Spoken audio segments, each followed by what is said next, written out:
Vous cherchez des réponses sur la chlordécone? Vous êtes au bon endroit?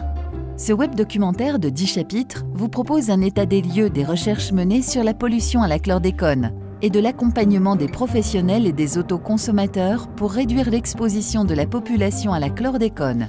Ce que nous savons, la chlordécone est une molécule chimique utilisée comme insecticide en Guadeloupe et en Martinique de 1972 à 1993, date de son interdiction définitive pour lutter contre le charançon du bananier, un insecte coléoptère dont les larves creusent des galeries dans le bulbe du bananier et le fragilisent.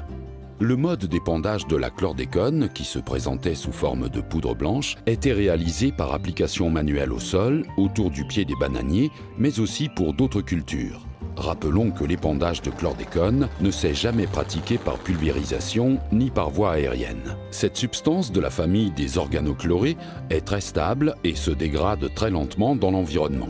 C'est pourquoi elle contamine durablement les sols des parcelles sur lesquelles elle a été utilisée à cette période. La pollution se diffuse progressivement par l'infiltration des eaux, du sol vers les nappes souterraines, les rivières et le milieu marin. La chlordécone peut également contaminer certains végétaux, animaux terrestres, aquatiques et marins, et se retrouver dans la chaîne alimentaire. Par son ampleur et sa persistance dans le temps, la lutte contre cette pollution est un enjeu sanitaire, environnemental, agricole, économique et social majeur pour les Antilles. Les services de l'État, localement, ont mis en évidence la présence de la chlordécone dans des captages d'eau potable en 1999. Puis, le transfert de la molécule dans les légumes racines et organismes aquatiques en 2002. Cette découverte a déclenché des travaux d'évaluation et de gestion des risques pour la santé, ainsi que des recherches sur la contamination de l'environnement et de l'alimentation. Une réponse collective des communautés politiques, scientifiques et sociétales.